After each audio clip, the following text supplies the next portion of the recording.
Welcome to Redefining Medicine, an intimate and personalized program that illustrates a different side of the practice of medicine. Our in-depth conversations will focus on the physicians and practitioners who are redefining medicine through their integrative, functional, and holistic approach to health and well-being.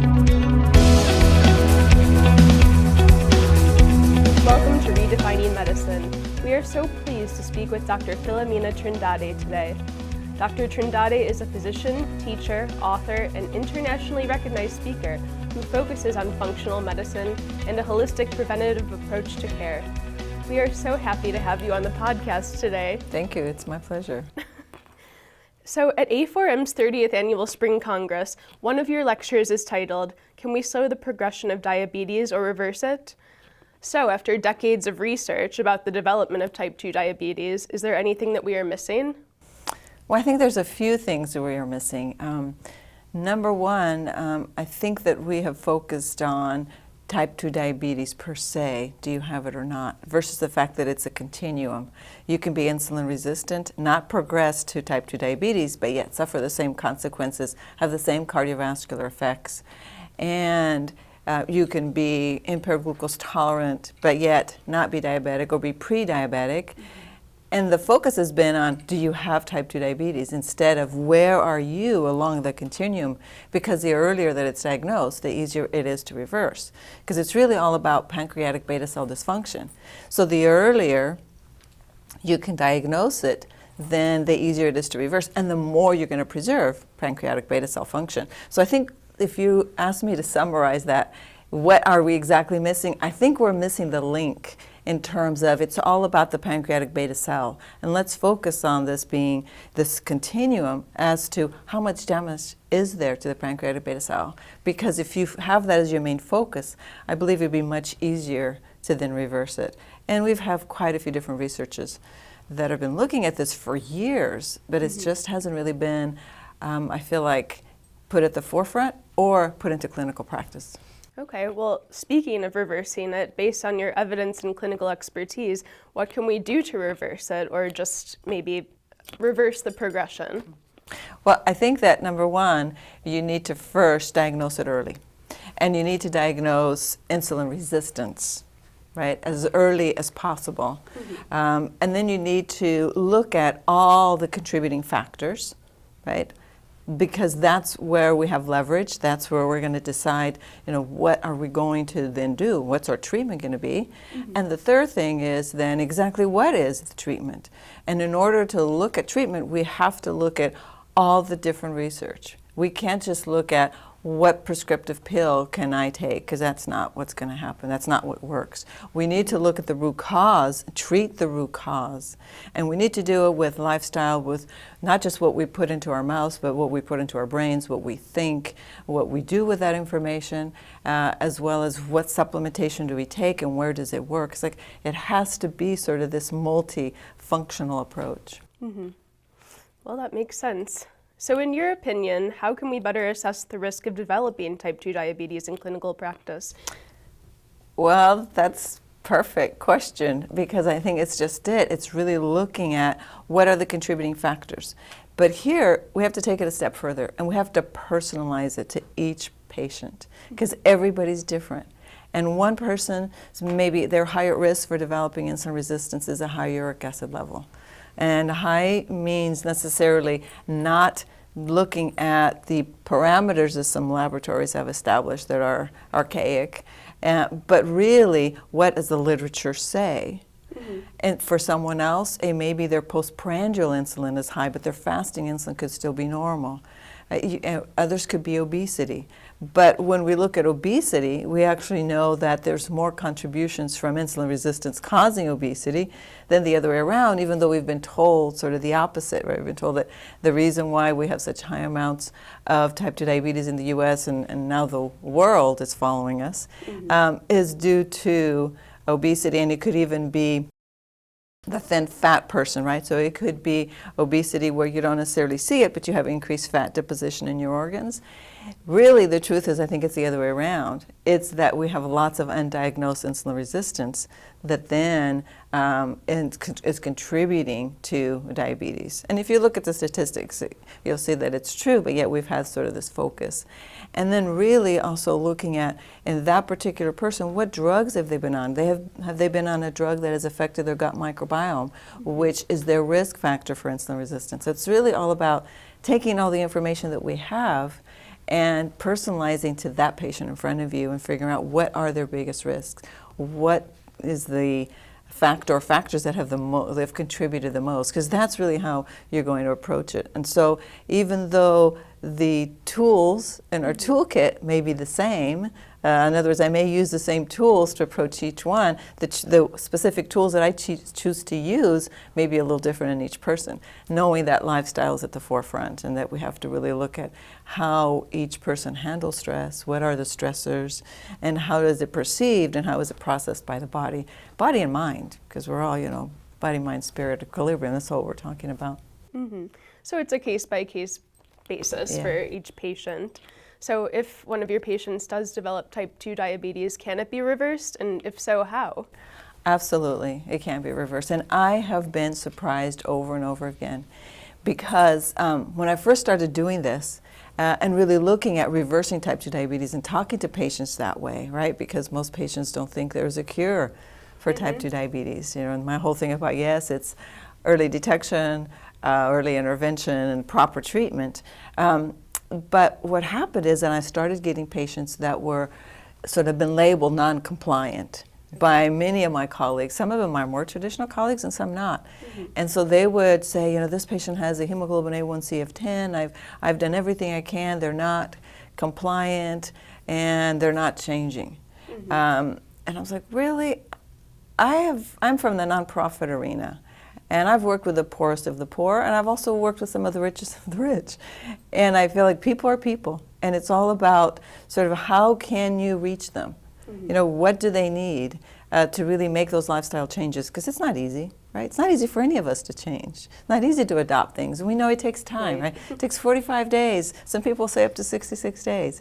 But I think what's really important is to figure out, well, how much does the pancreas forgive? Because I didn't know that in the beginning. So I would take some of these patients with a hemoglobin A1C of 10.2, 9.8, and I'd say, well, I don't know, because I don't know how much the pancreas forgives.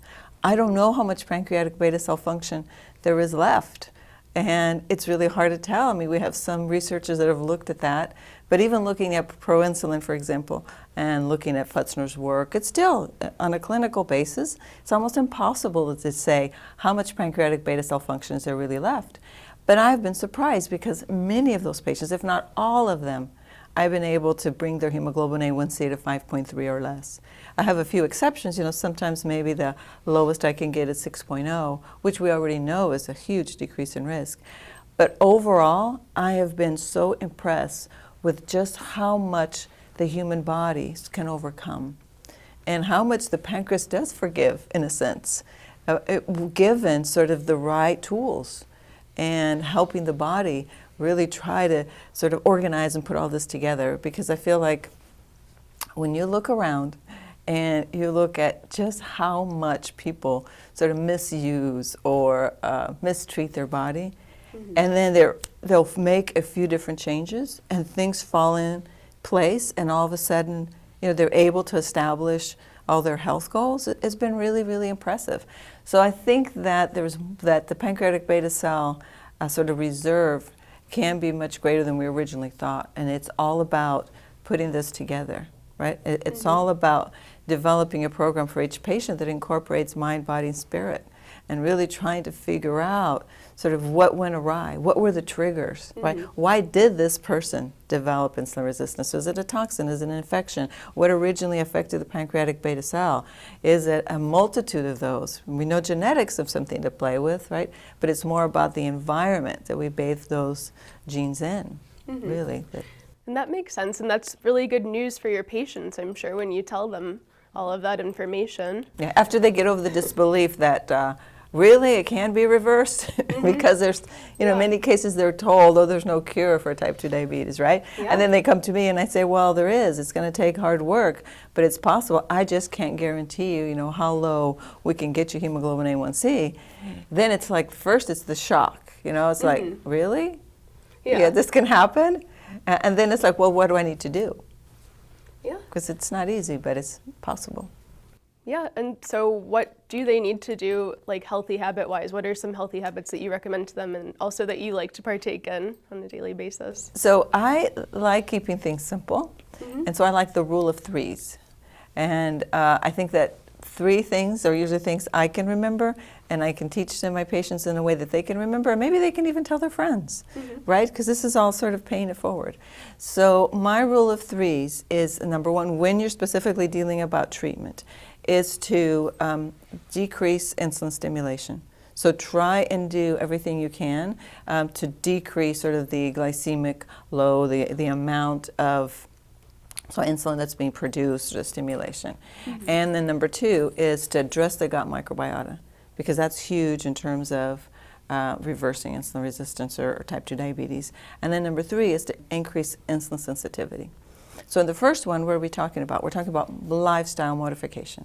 I mean, in all 3, there's a certain amount of lifestyle modification that's needed. But first of all, it's sort of like your foundation if you were going to build a home. Right, your foundation here would be food and sort of the thoughts that you think of when you put food in your mouth. So we're going to look at fiber and all your foods that have high omega-3 concentrations.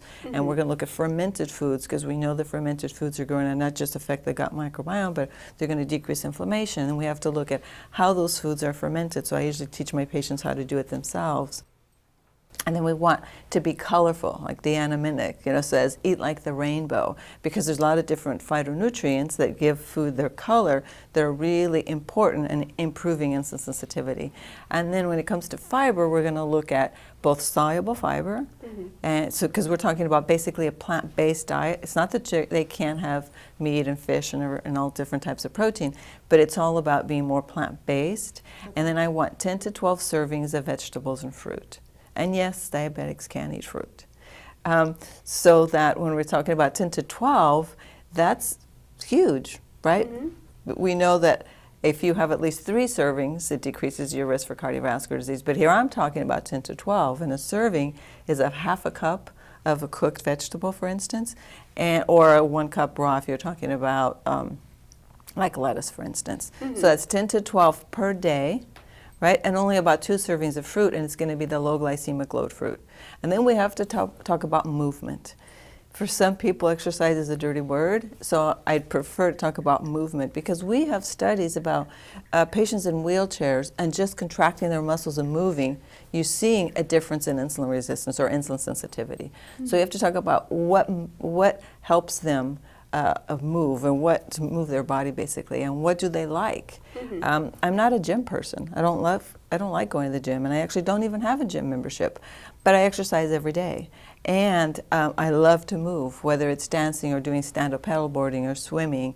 It takes sort of all kinds, and I'm those more are of a fun activities. Yeah, exactly. So we have to figure out, what do they like to do? They like to do yoga, Pilates, bar, you name it, and incorporate that into their sort of everyday, so that they're enjoying it and it doesn't seem like another chore. Most of the time. I'm sure some of the times it will. Exactly. And then we have to know it's the other thing is, how do they experience stress? Are they always in that fight or fright mode? And sort of what can we do to their body to help that? Things like, heart rate variability, and really looking at what traumas have they had in their life, and brain spotting as a treatment modality. And there's many out there. So it's really looking sort of at the total person, and how do we address that? The second part about the gut microbiota, it's really looking at food again, because we know that we can change the gut microbiome within 24 hours with food, and then looking at prebiotics and probiotics and symbiotics. And then the third is really looking at, what do we add on? Sort of what supplements can we add with already having food as your foundation? Because supplementation is just that, it's supplementation. And we know that, for example, many supplements that we take have to have an interaction with food. in order to be the most effective. They're cofactors. So it's all about sort of putting everything together for that particular person. And of course we're going to use science and what supplements have been sort of better studied and for what purpose. And then one thing that goes into all three of those that maybe I didn't do such a good job of explaining is that we have to address the trigger. So we have to look at what was the original trigger or triggers, because it could be more than one, and remove those, whether it was a toxin or an infection or or stress or mitochondrial dysfunction, for instance. So we have to look at those and be working at that as well. That makes sense. Well, thank you so much for all of your wisdom today, and it's been a pleasure speaking with you. It's my pleasure. Thank you.